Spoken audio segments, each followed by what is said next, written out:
Blog Talk Radio.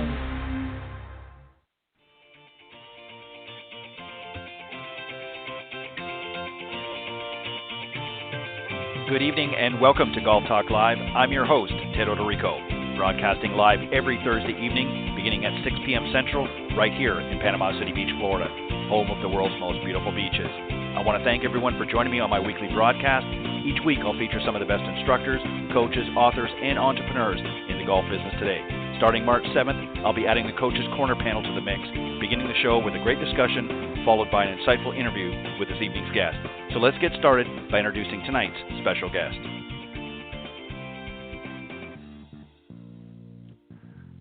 All right, good morning rather than good evening, and welcome to a special encore presentation of Golf Talk Live. I'm very honored this morning to welcome my special guest here in just a moment, the legendary Gary Player. But first, let me remind everybody that Golf Talk Live is brought to you by the iGolf Sports Network and Golf Tips Magazine. iGolf Sports is a live stream broadcast and media production company providing top quality programming designed to attract the golfing enthusiast. And of course, Golf Tips, the game's most in-depth instruction magazine, offering insightful reviews on the latest equipment, tips from top PGA and LPGA professionals, all designed to help improve your game from tee to green. So subscribe today at golftipsmag.com. All right, as I mentioned, this is a special encore presentation of Golf Talk Live, as you heard in the intro. My show normally airs Thursday evenings from 6 to 8 Central or 7 to 9 Eastern, but I decided to make a special presentation for my guest this morning. I'm very honored to have him join me. And I'm going to tell you, for those, I think most of you out there that follow golf know Gary very well and his record, but I'm going to tell you a little bit about him, and then we're going to bring him on and have our discussion this morning. Of course, Gary, as I mentioned, is a legendary player referred to as the Black Knight. He's won 9 times in the major championships, including 3 Masters, a U.S. Open, 3 Open championships, and 2 PGA championships. He's won over 167 professional golf tournaments worldwide and is one of only 5 men to capture golf's coveted career Grand Slam.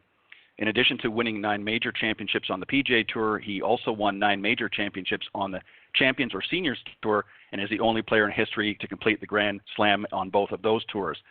Of course, he's raised more than $62 million for underprivileged children's education globally through the efforts of the Player Foundation and the Gary Player Invitational Series in South Africa, China, USA, UK, UAE, and Japan, and with a goal to raise $100 million by 2025.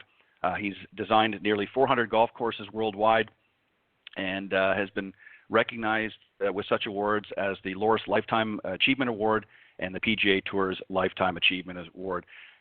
He currently serves as the global ambassador to the World Golf Hall of Fame and has been dubbed the Black Knight, Mr. Fitness, and the world's most traveled athlete, having traveled more than 26 million kilometers worldwide. And in 2016, he captained the South African Olympic golf team in Rio de Janeiro, Brazil.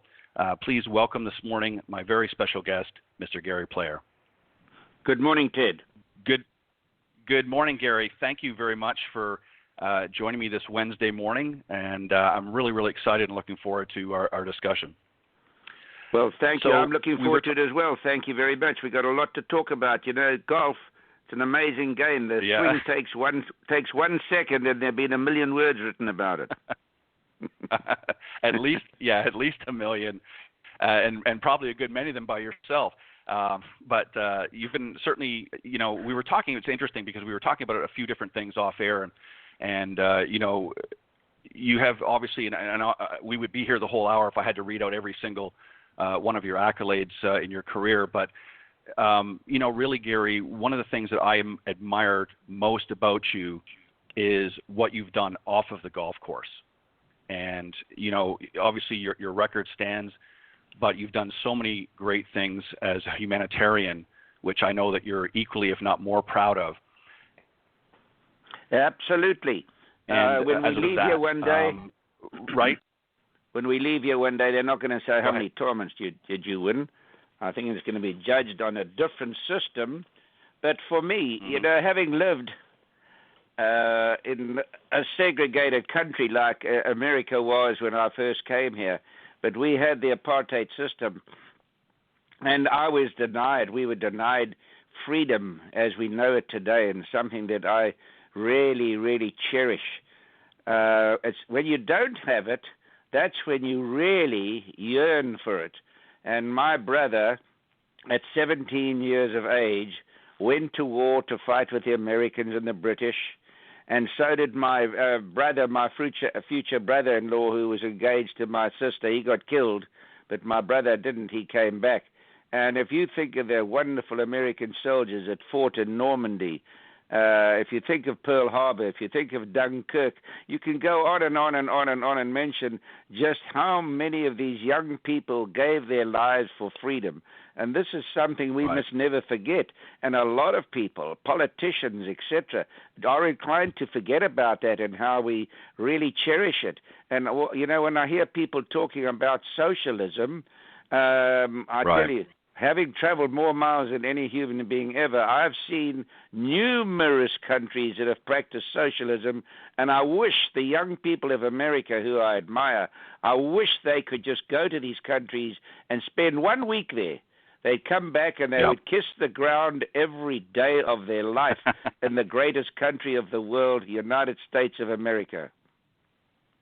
Yeah, I couldn't agree more. And I think that's, you know, when, you know, we talked briefly about, you know, social media and things, and obviously the internet allows us to see so many different things, but you're seeing what's being presented in social media. You're not seeing necessarily the facts. And, you know, a lot of these places look wonderful, and I'm sure in many ways they are when you look at the pictures and so forth. But as you said, when you actually get there, spend a little bit of time and see how it actually is running, you're exactly right in your point. It's not what you think it is. And, yeah, they should be very blessed and honored when they return home here to the United States, that they're living in certainly one of the best countries in the world. So let me ask you also I also blame colleges, too, because you know, they're brainwashing children to a large degree on certain things that, in my opinion, are not correct. And we must never forget what made this country great. Yes, America has faults like anywhere else, but my goodness me, this country is the greatest country that has ever existed, ever. This and Britain. Mm-hmm. Yeah, no, I couldn't agree more. Now, this brings me to something I know that you're very, very humbled by, and I wanted to mention it, even though it hasn't officially taken place yet, but you were made aware of it, and that is you've been told that you were going to be receiving the Presidential Medal of Freedom, and that was actually supposed to take place a few weeks ago, but obviously because of our current global pandemic and circumstances, that's been postponed. When you first heard the news, Gary, that you were going to be receiving this honor, and just I want to make a side note before you answer, that you were one of 2 international athletes to receive this. The other one was Sweden's Annika Sorenstam. What was your reaction? How did you feel when you first heard the news that you were going to be receiving the Presidential Medal of Freedom? Well, first of all, I have great respect. I've loved all presidents of America.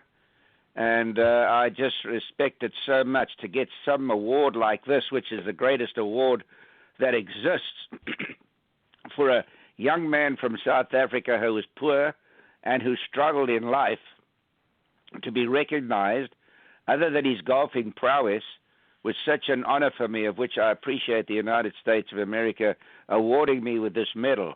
Because in my life I try very hard, and I could give you 50 examples of what I've tried to do for human rights and for freedom. And so to be recognized, that is something far more important than to be recognized as a world champion golfer. I'd like to just give you 2 fine examples that happened in my career. When I first came to America, Charlie Sifford was not allowed to play on the tour. And I went to bat with him with the PGA, and then I went up to his golf course in Cleveland and spent time with him, and eventually he got to play the tour. And when he was inducted into the Hall of Fame, he asked me, as a white South African, he asked me to induct him into the Hall of Fame. You know, that was one of the most touching things that ever happened to me. And then Lee Elder, the African-American golfer, I wanted to try and put a spoke in the wheel of apartheid. And in 1969, I invited Lee Elder out to South Africa. But in those days, they had such strict systems. Can you believe it? You had to get permission. Yep. So I went to our prime minister, who I'd played golf with, and I knew, and he was a believer in apartheid. And thank goodness I played a few rounds of golf with him, because I could get to see him in his office. And I said to him, I want to put a spoke in the wheel of apartheid in sport. I want to get it started. I'd like to bring a black golfer from America. And he said, he pondered for a while. I thought he was going to say, get out of my office. Eventually he said, go ahead. And Lee Elder came to South Africa, also under great pressure from certain black people in America here. But he came down to South Africa. The PGA was a great success. We played other venues as well. And, gee, that for me, to start, disintegration of apartheid in sport was such a very, very big thing. And so for me, those kind of things have given me a great thrill in my life.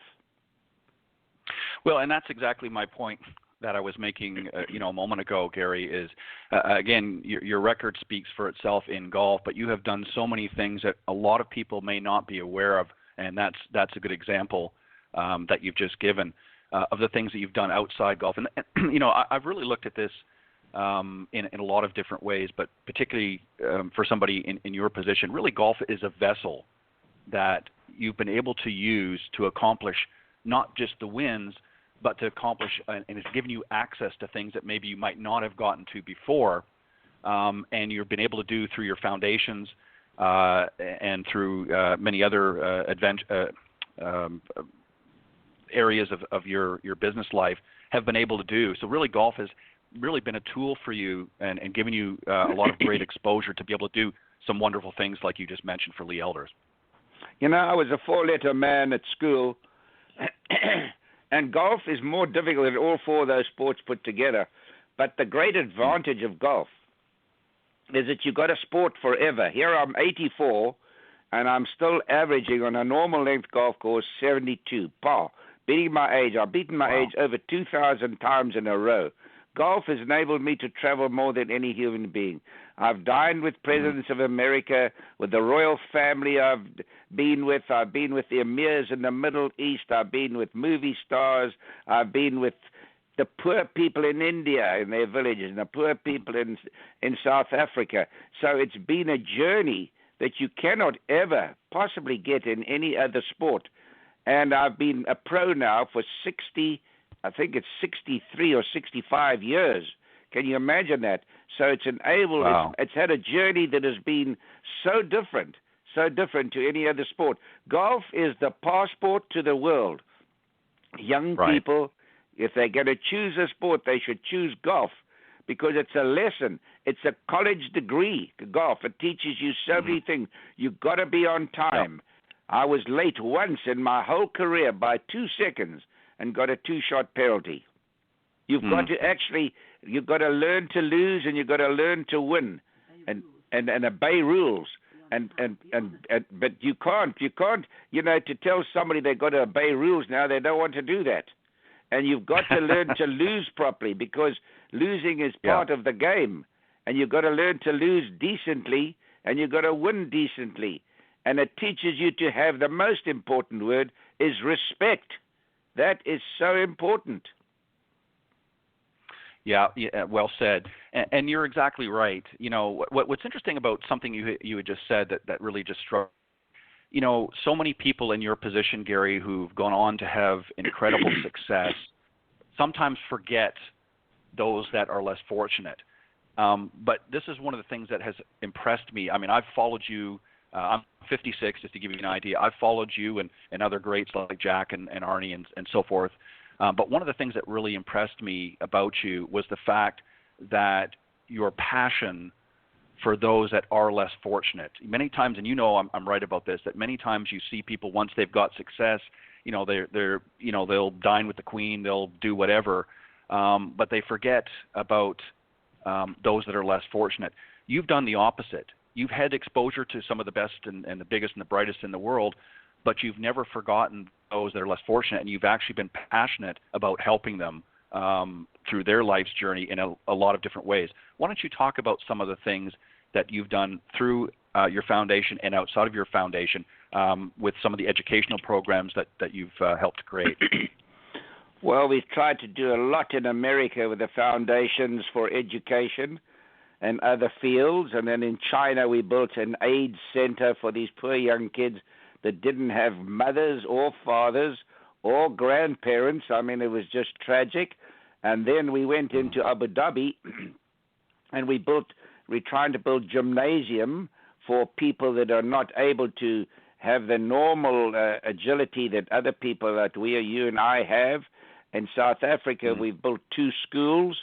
So we go around in England, we built a center for the homeless, people that were sleeping in the streets. And, people were calling them bums. And through the help of the Berenberg Bank in Germany, we built this home in London and called DePaul. And now today you got people in there that were sleeping in the streets that are doctors and lawyers as such. And this company, Berenberg, supplied them with all the necessary equipment to become well educated. And we've seen from the very bottom of a person's life to go right to the top. So it shows you if people are given a chance, a chance, what a difference it makes in life. And that's what we all need. We all need a chance. But we must never forget what made this country great is faith, family, and hard work. Yep. I couldn't agree more. The 3 pillars of really, and people measure success, unfortunately, by, how much money they make or how much, things that they own or stuff they have. And really that's not the case. It's really about how much you give. And I don't mean necessarily monetarily, but giving of your time and of your support to others who, again, are less fortunate, because there's no greater gift than when you've helped lift somebody else up out of despair. And you have been a true ambassador in that area your whole life, and I know you'll continue to do that as the years progress. But Gary, you just have done so many great things, and I mean, we could spend hours talking about all of them, but what is one of the things that you're most proud of? No, pride is something that we don't like. I think when I was in South Africa, and I was president of the PGA of South Africa, and this is in the 60s, and I said, listen, gentlemen, it was an all-white committee. I said, we've got to, and we had about 10 fine young black golfers in South Africa at that time. And I said, we've got to vote 2 black guys on our committee so we can go forward. And I said, I know you'll all vote with me. And I said, but if you don't vote a black or 2 blacks on our committee, I'm resigning as PGA president. And they never did it. And they never thought I would ever resign. And I did. And, I stood my ground there, which was really important, of which the black golfers really appreciated that forever. And then we also had a tournament called Caddy for Gary. So all the caddies in the country played a tournament, and the winner came to caddy for me in England on a few tournaments on the tour there, which was really nice. And then Sun City in South Africa, which is probably the greatest resort on the planet, they have a crocodiles in the golf course, in the water holes around the greens. But very safe, and you have all the wild animals around the other side of the fence, and you're playing golf, and you can see them. And they have the great casinos and 2 golf courses.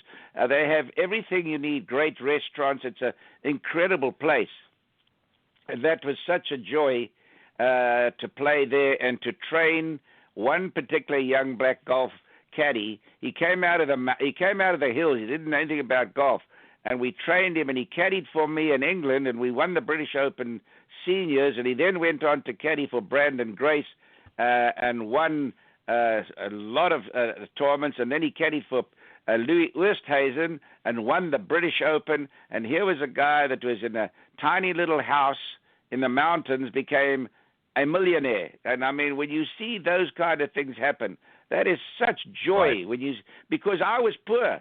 I struggled like a junkyard dog. My mother died when I was 9 years of age. Right. My brother went to war. My sister was at boarding school. My father was working at a gold mine 8,000 feet down in the ground for 100 pounds a month. And so I used to come home from my school in the dark house and be on my own, try and cook my own food and lie in bed crying and wishing I was dead. But I was blessed because South Africa have the best high schools in the world by a mile. And so I was able to get this great education. I mean, today in our high schools, you'll find as many as 4 or 5 languages being spoken, and the dress code and the sporting facilities. South Africa is a phenomenal country. I just hope it stays that way. I couldn't concur more. One of the things, Gary, that is interesting, going back to golf, is not only the lessons that you learn, obviously, to play the game, but the life lessons, as you pointed out. And I want to go back in time a little bit because you mentioned, growing up and that some of the difficulties and that you faced. What was it about golf that appealed to you? When did it sort of take root in your soul and say, this is something I want to do? What was sort of the story that got Gary Player into golf? Well, my father worked on the gold mine, and they allowed you to play there on the weekends. I mean, and they had every gold mine there, its own golf course, which were beautiful golf courses. And one day he said to me, come and play golf. And I said, not for me. That's a sissy's game. I don't want to play that game. Thank goodness I went and played with him. And that's what got me started. And I'm so grateful for what golf has done for me. My goodness me, how do you ever work out what a sport can do for somebody? Let's say you play in the NFL or you play basketball or baseball. You're there for a mere NFL. The average I think is about 4 years. All right, you do get people like Tom Brady. I mean, who plays for a long time, exception. But I mean, the average guy is 4 years. Golf. I mean, I've been a pro, as I said, for nearly 65 years and can still play well. Yeah. I mean, what a sport. Yeah. Honestly, and that also the sport, it helps the average young man in his business. If a young man only knew you've got to have a sport as you get older, because most people, and with obesity, the biggest problem facing America today, I think, is obesity. The young people are looking at their phones all damn day long, and they're not going to the gym enough, and they're not exercising, and then obviously they eat more and they get heavier, and then you get diabetes. Diabetes, there are going to be 100 million Americans with diabetes in 50 years' time, unless they find a better cure than insulin. So, and one of the best cures is not eating junk and exercising. Mm-hmm. Now, it's all right to have a cell phone, but the parents have got to make sure that their children exercise. But you see, the schools are not doing that. In South Africa, you go to school, you all exercise. You go to the gym and you exercise. You exercise on the field. How long that'll last, I don't know. But this is what's happening. The human being is deteriorating in a physical ability. And let me tell you something, Ted. I might be wrong, but I don't know if healthcare systems will be working in 60, 70, X amount of years' time. People are getting so sick with cancer, diabetes, and heart attacks. Right. Millions are dying. Millions are getting it. That the demand, I don't know whether they'll be able to afford it because people are getting very sick. Yeah, I couldn't agree more.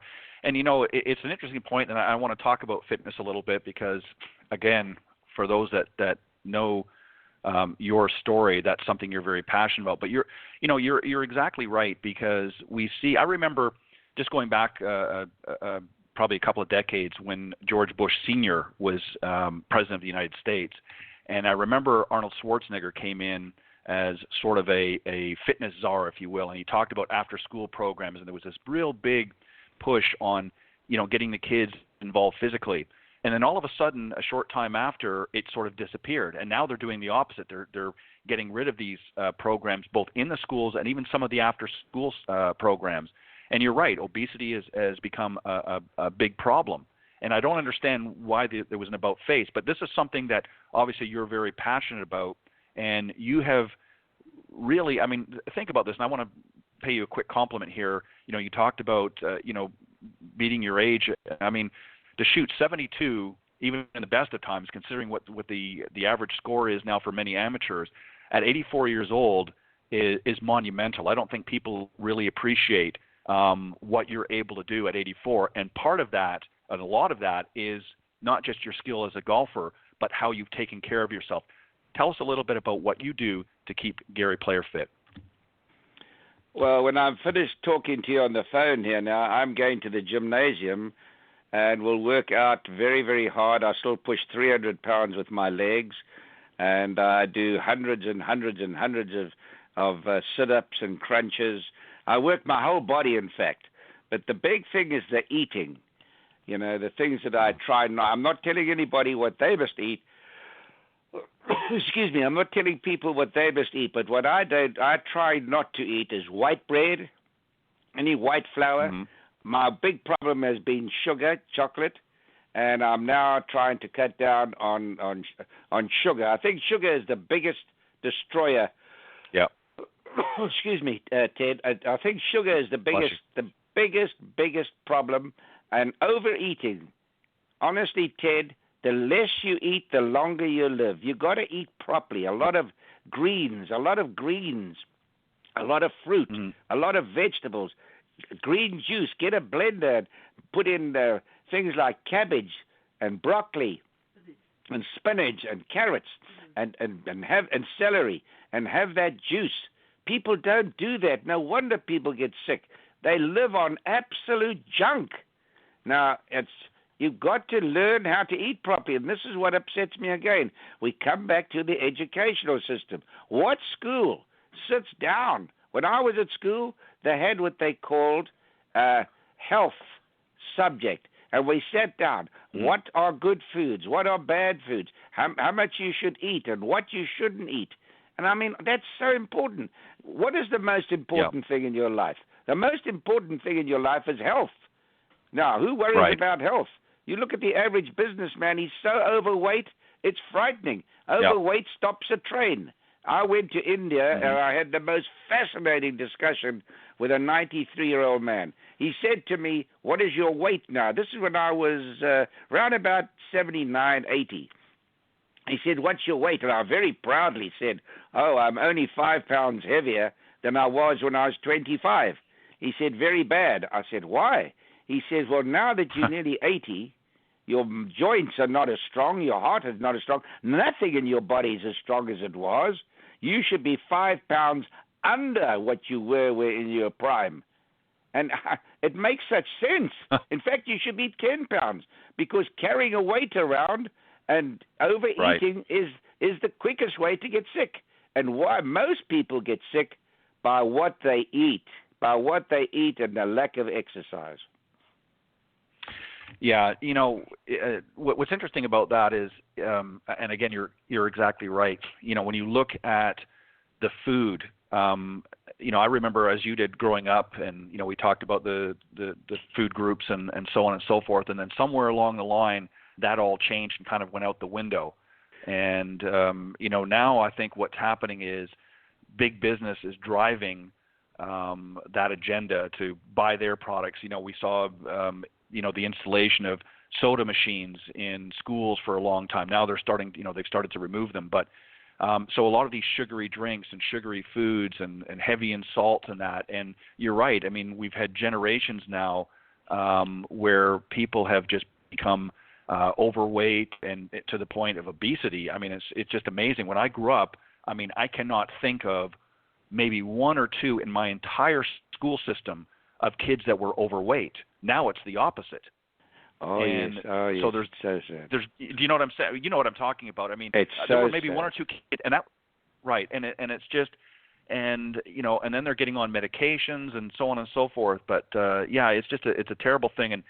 And again, you have done such a phenomenal job. I mean, it's amazing. I've watched over the years as you've done many demonstrations of physical strength, and I mean, it just blows the mind. Even in my best day, I couldn't do half of the stuff that you do, and it's just amazing. And it's just a testament to you know, to your drive and your passion for keeping fit. And you're exactly right. And you've been, again, you know, to throw that word out, you've been an ambassador of fitness as well.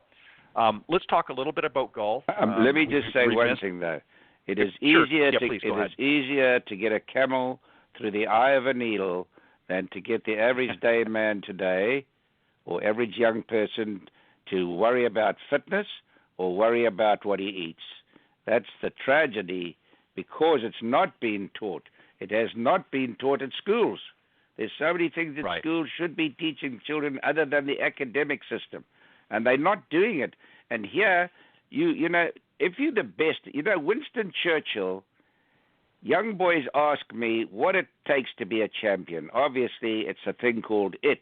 It's a gift that is bestowed upon you. You can't tell somebody what makes you a champion, otherwise everybody would be a champion. But Winston Churchill, my all-time hero, said, listen to this carefully, the height that great men reached and kept were not attained by sudden flight, but while his opponents were sleeping, he was toiling upward in the night. And that means you've just got to outwork everybody, whether it's education, whether it's manners, whether it's fitness. And what we got to remember, when you live in the greatest country, there are many people that would like to destroy this wonderful country. You got enemies. Right. And so you always are at war in life, whether you like it or not. And so for the youth of a nation, and the youth, Winston Churchill said, the youth of a nation are the trustees of posterity.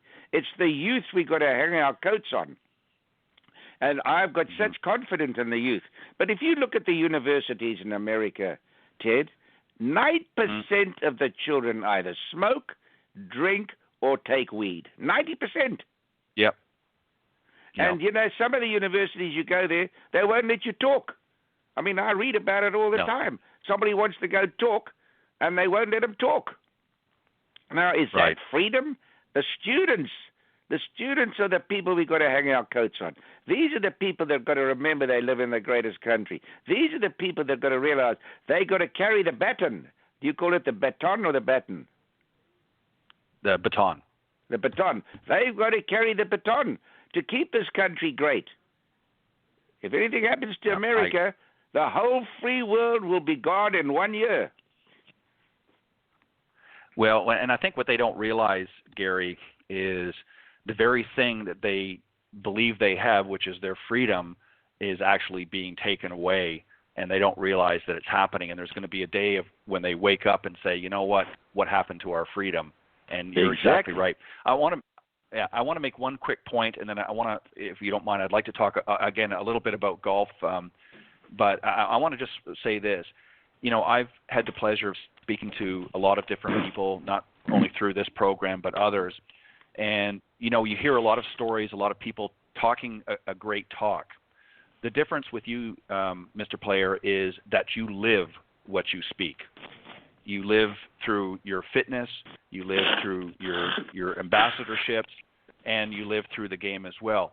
And that's a rarity, even in this day and age, that a lot of people can get out and give great speeches and say you need to do this or you should be doing that. The difference with you, Mr. Player, is that you actually live what you speak. And that's a testament to...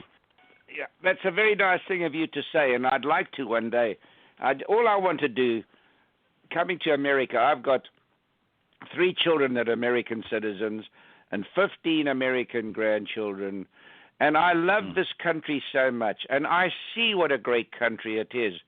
And I just pray that the youth will wake up every day. You know, when I see that, and this is just my opinion, it's my freedom, when I see that American women's football team, they win the world championship, which is such an honor for America. And I don't care if they don't like the president or they like the president or they don't love the present party in power. That's their choice of freedom. But when I see them, you know, not honoring the flag's not the. Don't give the flag the blame for something. It's not. The flag is America. Don't give that the blame. It's not the flag's fault. And when I see that, it just makes me very, very sad to think how many people died for that flag and how they dishonor it. That you can demonstrate, sure, everybody's got, that's the beautiful thing. We have the right to demonstrate. Demonstrate as much as you like. But don't take it out on the flag. That's the thing. Look, that's just my opinion. There'll be ultra liberals that'll criticize me, and that's fine. But I adore this country, and I don't like to see that. That's all. No, I agree, and I think that I'm sure that will be the case. But you know what? You speak the truth, and the truth, as they say, will set you free. One of the things that I wanted to talk about was, again, obviously was golf, but I wanted to ask you, you explained a little bit how you got into the game. When did you realize, at what point in your life did you realize, okay, I know I've got what it takes to get out and compete with some of the best in the world? What point of your career did you really realize that I've got some game here? I was very blessed. I went to England and I played a season there and learnt an awful lot playing in bad weather, etc., and not much prize money at all. And then the next season I went to England at the age of 20 and won a tournament and shot 70, 64, 64, 68, 70, and won the tournament. And so, that was really quite something at my age. And then I won the British Open at 23, the youngest man to ever win it at that stage. And so I was very blessed that I practiced so hard, but I was loaned that thing called it. It was a gift. Mm-hmm. And I worked hard and developed that gift. And so I was very fortunate. Whereas a lot of young guys, they play and they play and they play for years and they never make it. And that's life.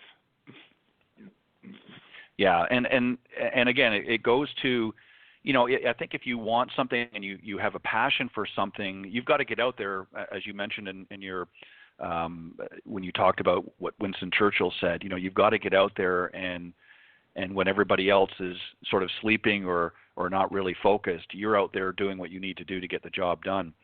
Well, look at Muhammad Ali. Look at Muhammad Ali. How he came from nothing. He came from nothing, and how he became a world champion by really getting in that ring and watching what he was eating. I remember him saying that he also liked sweets, and he said he was going to not have any more sweets, and he practiced. And honestly, that guy, he worked so hard. And all athletes, that's why I admire athletes, because you can't become champions. You cannot become champions unless you work hard. And I think the greatest demonstration that an athlete can do is just to show people you can become a champion through hard work, because people look up to athletes and they like to see it. Yep. And athletes have a debt incurred. They owe society. They're making so much money that is beyond one's comprehension. So they have a debt to the public. Yeah, I couldn't agree more. You've played alongside so many great champions like yourself. Obviously, many of them have been close and personal friends of yours. And obviously, I'm going to talk about some of the top players like Jack and Arnie and Lee Trevino and Billy Casper. Starting with Jack, what impressed you most about his game? Jack, first of all, was the greatest gentleman I ever played against. He was the best. And the thing that impressed me most, which most people lack, and that's phenomenal patience. My goodness me, he oozed with patience, and he's my best friend at the moment. Yeah, Jack is, I grew up, in addition to yourself, watching Jack, and of course Arnold was a little bit before that for me, but Jack was my golf hero, if you will, growing up, and I couldn't agree more, and it was just a thrill to watch all of you, but particularly Jack. What about Arnold Palmer? What was it about Arnie that really spoke to you? Arnold Palmer wasn't the best golfer, but he did more for the game than anybody. Arnold Palmer fell out of bed with charisma. He was a mixture between Clint Eastwood and John Wayne. And he did so many good things, and I really miss Arnold terribly, because we traveled the world and were friends for 30, 40, 50 years. I don't know how long. We played around the world, and he came to my ranch, and I stayed with him in his home, and we flew in his aeroplane, and we went to Japan and China and Australia and South Africa. We went around the world in England, and I missed him, and particularly when they put on the first tee at Augusta. You know, I spoke to Arnold the year before he died, and I said to him, Arnold, I could see he was going to die. And I said, are you scared of dying? Mm. And he called me Muff. He said, no, Muff, I'm not scared of dying. And the next year we came back to Augusta. He wasn't alive, and Billy Payne put a chair on the first tee with his jacket on there, and Jack and I walked out onto the first tee. Man, we were both in tears. Man alive. I miss him. He did so much for the game. He was the John Wayne of golf. Yeah, it's interesting. Let me just show you the difference and I know you already know this, but you may not know the story I'm going to share with you. But I recently had a guest on my program who worked. He was a young pro at the time, and worked at Bay Hill with the group there, and of course got to meet Mr. Palmer all the time. And he said what really struck him about Arnold was not so much his game, and obviously that was interesting to watch, and his charisma, but he said that he was willing to do some of the simplest things. And I'll give you an example. He said he went out in the cart one morning, and I'm talking about this other gentleman, and he said he saw somebody out there, and they were picking something off the ground, and he pulled up, and it was Arnold Palmer. And he said, Mr. Palmer, he said, what are you doing? This is like 6:30 in the morning. And he was picking up cigarette butts that had been tossed out by players from the previous day or what have you, or earlier in the morning. And here was Mr. Palmer, and this was not that long ago, one of the most famous golfers in the world, out on Bay Hill picking up cigarette butts, just cleaning up the golf course. I mean, he was willing to humble himself so much, even though he had been blessed with so much. And that says a lot about his character and him as a gentleman. Would you agree? Absolutely. And I never saw him ever. Now think about this. Every other athlete I've been around, sometime or other, I've seen him get irritated with people who might be drunk and slobbering around you, or just being very, very difficult. I never saw Arnold ever lose his patience with people. It was fun. He loved people. Arnold Palmer had a very short golf career. Nicholas won majors for 25 years. I won for 20. Arnold won for 6. But that didn't matter. Yep. He did something more important than that.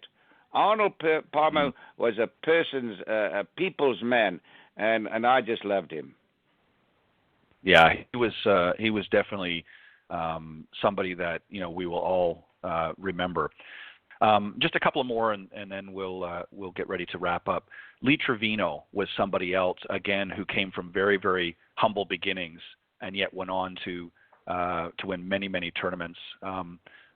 Express your thoughts because I know you've played against him over the years. What was your thoughts and impression of Lee Trevino? Lee Trevino, the best golfer I ever saw in my life from tee to green was Ben Hogan. But, tee to green isn't the whole game. And the second best I ever saw from tee to green was Lee Trevino. Lee Trevino is definitely will hit more greens and more fairways than any other player playing today. I can tell you that. If you gave him all this equipment, I tell you, I don't know, he might never miss a fairway. But he was, and I always loved Lee. I love Lee. He's a very dear friend of mine, and we have so many great laughs together. He's always laughing. What a great asset to always be laughing. The Merry Mex is the most perfect title for him. But he was deceptive. Right. He got very, very even slightly uptight. Once he got near the ball, he was a different person. But no, he was just fantastic. And I mean, you look at players like Sam Snead. I mean, the greatest athlete the game ever saw. What would have happened? He might be the best player that ever lived. You got to remember, Tiger Woods is a man I really admire with his game and how well he's done, but he plays with it's a different game. He's got clubs that hit the ball 50 yards further, a ball that never drops out of the sky, perfect greens, no spike marks, bunkers all raked with a machine, a private jet, playing for $1 million first prize every week. You can't compare Nicklaus and Tiger Woods. It's not possible to compare them. You can only say so-and-so was the best in his era. That's all you can do. You cannot make comparisons. It's absolutely... How about Bobby Jones? Bobby Jones might be the best player that ever lived. If you look at his swing, he has a better swing than anybody playing golf today other than Rory McIlroy. His swing was perfection. And he played with a shaft that was 1 inch thick with a piece of wood. Think about it. And chamois grips and no grooves on the club, and a ball that went 100 yards less than now, and they put the pin in the same place all 4 days in a tournament. They never raked the bunkers. There were no rakes. Think about that. And the fairways were long, and, I mean, they never had mowers like this. Can you imagine how great he was? Yeah, you're exactly right. You know, you have to look at it from as each generation there is a player that stands out. Nicklaus obviously was in his generation, and Tiger we've seen, in this generation, and there will be somebody, in the next decade that'll I'm sure even surpass that, just with the way that the game is going. Let me just mention one more player, and then I want to ask you briefly a little bit about the today's game, and you touched on it a little bit about equipment. Billy Casper was when I interviewed Billy Casper about 2 years before he passed away, and I've become very good friends with one of his sons, Byron Casper. And Billy was, again, a very humble man, very generous of his time. I mean, I actually had him for 2 hours on my show when I was first starting out. And, he was a very, very humble man, but sort of behind the scenes. Obviously we always saw Arnie, we always saw Jack, we saw you sort of in the forefront. But Billy had a very incredible career as well, but he was much more in the background. Share your thoughts and what you remember of Billy Casper. Billy Casper was a very dear friend of mine, and I admired him very much indeed. But there was a reason why he was in the background, Ted. He only won 2 majors. I mean, Arnold, Jack, and I were winning between us, so many majors. And so that's the reason he was in the background. There's a reason. Now, he was a wonderful golfer, and nobody admired him more with his golf. But he didn't win all these major championships. And so, that was why he was in the background. Now, there's so many players. You take a man like Tom Weiskopf. Tom Weiskopf was a better golfer than Jack Nicklaus. But he won one major on the regular tour, and 1 major on the senior tour.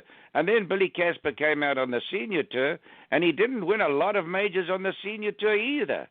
So, the record book, the record book never lies.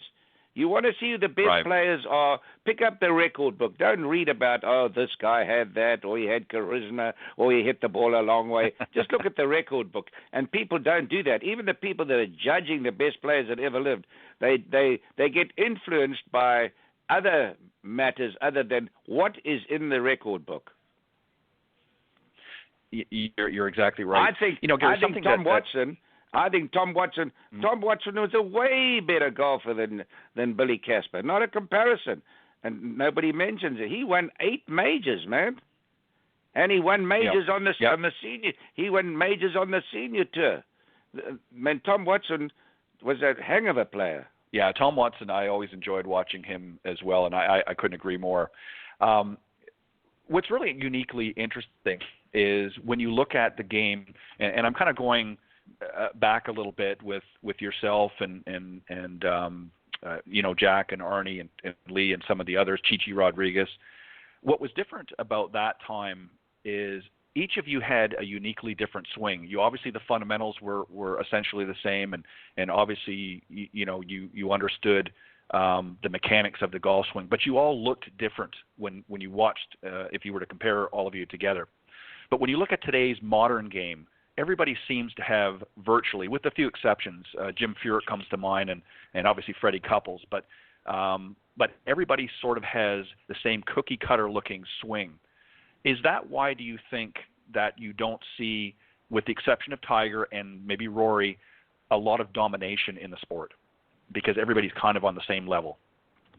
I really cannot answer that, unfortunately. Tiger Woods has dominated. If Tiger Woods never had the problems that he had, and which can happen to all of us in our lives, we must never be judgmental.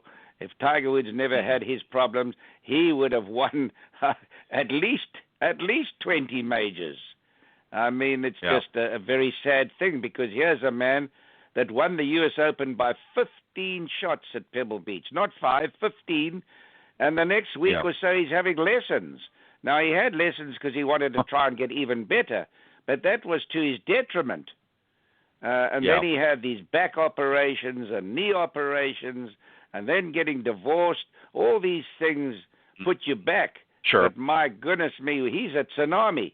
He came back last year and won Augusta. I mean, I never thought, everybody says, oh, yes, I knew he'd win tournaments. I never thought he'd win another golf tournament, never mind a major. And he came back and excelled. That and Ben Hogan's comeback after being crashed in a car are the two greatest comebacks I've ever seen in sport. Unbelievable. I mean, it's just remarkable. Yeah, Tiger has always been full of surprises. There have been moments in rounds when, he would, and it was always interesting is, he certainly led tournaments, but many of the tournaments he won, he actually was just lurking somewhere in the background a few strokes back, and then all of a sudden he made his move and, ultimately would win the tournament.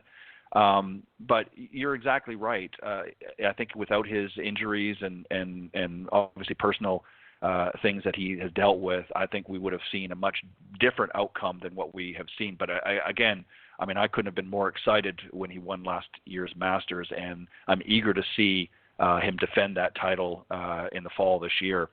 Let me just go with one more topic, and then we'll close out, and that is today's equipment. What are your thoughts on today's equipment? Obviously, vastly different than when you were younger and playing with the equipment you did. What do you think of today's equipment? Do you think they've gone too far? Is it making the game to the point where, and I don't want to use the term skill, but the clubs are increasingly helping them go farther, the ball and so forth. And Jack has been very open about scaling some of that back. Do you agree with his assessment, or do you think that we just need to leave it as it is and things will sort of sort itself out as we move along? I'm a great believer in leaving all the equipment exactly as it is, and even better if they want to for the average weekend golfer, because golf is the weekend golfer. Golf is not the professional golfer. And we need more young people to play this game, and we've got to put our heads together and get them to participate. Professional golf is a different game to amateur golf. And I know that certain people, officials, won't agree with me. But if you want to just see how different it is, go on the first tee and watch Koepka play, or watch Rory, or watch Tiger play, and you'll realize it's a different game. So what we should do is we should cut the ball back 50 yards and not make this equipment any more compared to what we played with. It's illegal, but it's not officially illegal. And so what is going to happen? We've got to have vision in life and in sports. And we're going to have people in 40 years' time get on the first tee at Augusta, which is 450 yards long, and he's going to drive it on the green. They're going to hit the ball 50 yards past Koepka and Rory McIlroy right now, depending on how far the ball can go, which I don't know. But the thing is, and I'm proud to say I started the physical fitness on the golf tour in 1953. Nobody was doing weight training except Frank Stranahan and myself. And we were ridiculed. And some of these people on the Golf Channel still ridicule Tiger and Rory for the weight training they do. They're really ignorant of the fact what weight training does. There's no such thing as muscle bound. If you muscle bound before you start exercising. Now, to prove my point, you watch these guys get in the long driving competition. They built like Mr. Universe. You'd think they were muscle bound. They're oozing with muscles. And they take the club back, and the club goes way beyond parallel, and they follow through right around their body. Where's the muscle bound part of that body? Where is it? And so these guys coming in the future are going to all hit the ball over 400 yards because there's such incentivization. Lee Kuan Yew of Singapore, one of the greatest leaders the world ever said, he said, you've got to incentivize people. And so people in China and Africa and India and around the world are seeing, and the great country of America, they're playing for $1 million first prize every week. They're going to work their butts off like nobody ever did, and they're going to come out here built like Tarzan.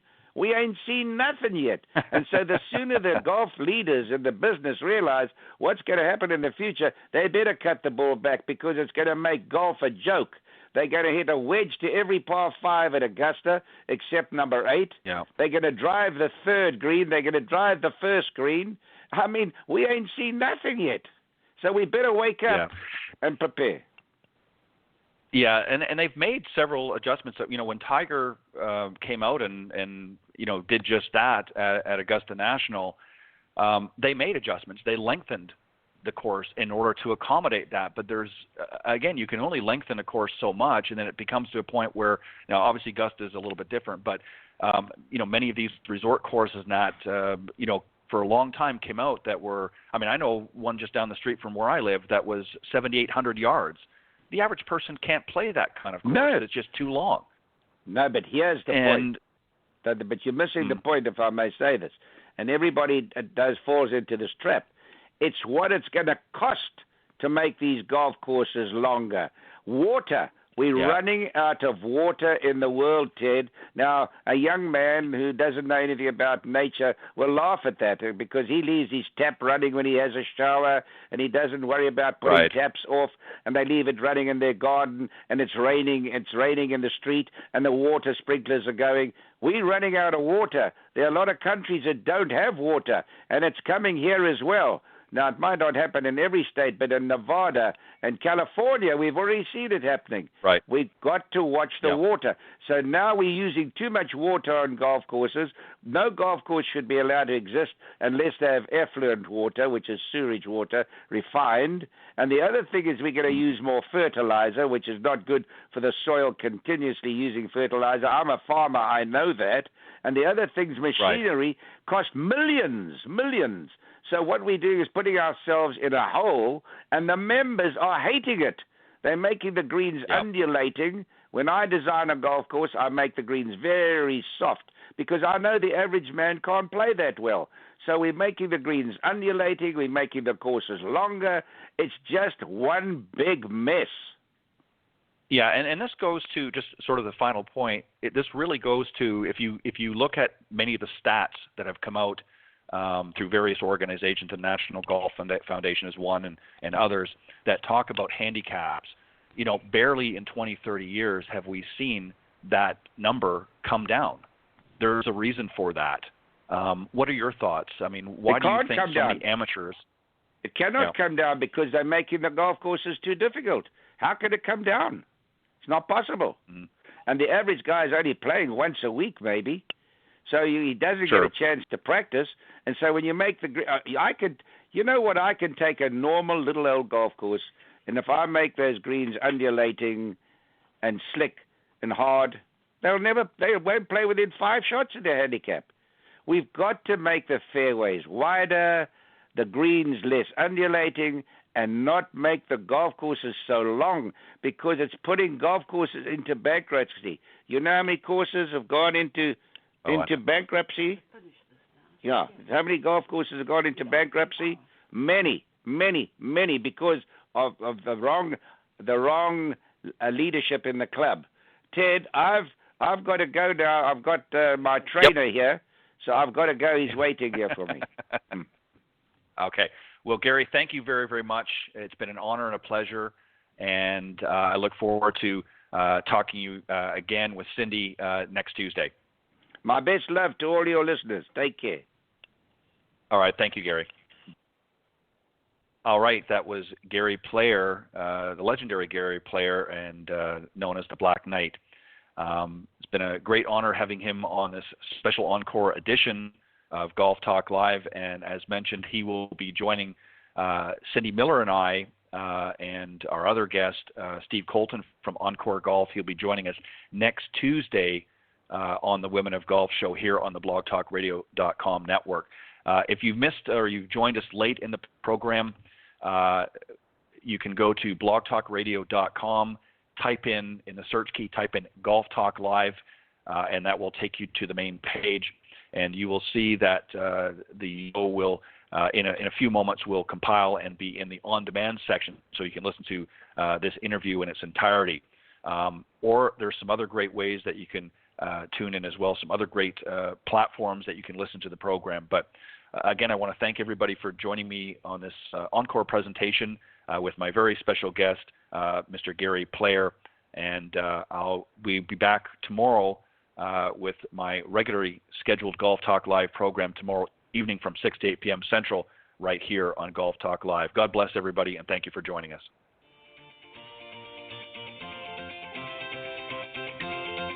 Thanks for listening to this evening's broadcast of Golf Talk Live. Remember to tune in each week at blogtalkradio.com/Golf Talk Live. If you can't join us live, check out the on-demand section for previously aired broadcasts, or listen on any of the following social media platforms: iTunes, Stitcher, TuneIn, CastBox, TalkStream Live, and of course, Spotify. To get updates on future shows and upcoming guests, be sure to visit the show's Facebook page, Golf Talk Live Blog. You can also follow me on Twitter at Ted and Buck CEO. Remember to join me live each week for another great broadcast of Golf Talk Live. See you next time. This has been a production of the iGolf Sports Network.